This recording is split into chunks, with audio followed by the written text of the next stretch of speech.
ጤና ይስጥልን የተወደዳችሁ የቦርከና ሚዲያ ቤተሰቦቻችን የዕለተ ሰኞ የመጋቢት 21 ቀን 2018 ዓመተ ምህረት የሰዓቱን ዜናዎች ይዘን ቀርበናል። አበይት ዜናዎችን እናስቀድማለን። በደባይ ወረዳ አንድ የወረዳ ባለስልጣንና አንድ የወጣቶች ሊግ ኃላፊ ተገድለው ተገኙ። አመራሮቹ እነማን ናቸው? የህልፈታቸው ምክንያት ምንድነው? የሚለው የዕለቱ ዜናችን ቀዳሚ ጉዳይ አድርገነዋል።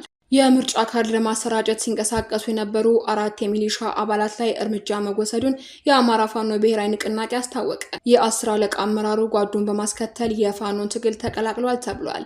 ተጨማሪ መረጃዎች አሉን።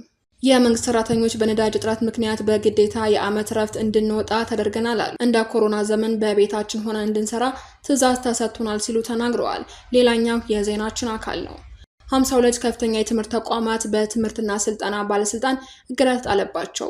ተጨማሪ መረጃ አለ። ፕሬዝዳንት ዶናልድ ትራምፕ በኢራን የሚገኘው ካርግን የነዳጅ ደሴት ሊቆጣጠሩ እንደሚችሉ ገለጹ። በሌላ በኩል ኢራን ከአሜሪካ ተጨማሪ ጥቃት ሊፈጸምብኝ ይችላል በሚል የነዳጅ ዋጋ ወደ $116 ከፍ ብሏል። ከባህር ማዶ በዝርዝር ይዘነዋል። ዜናዎቻችን በዝርዝር እናቀርባለን። በቅድሚያ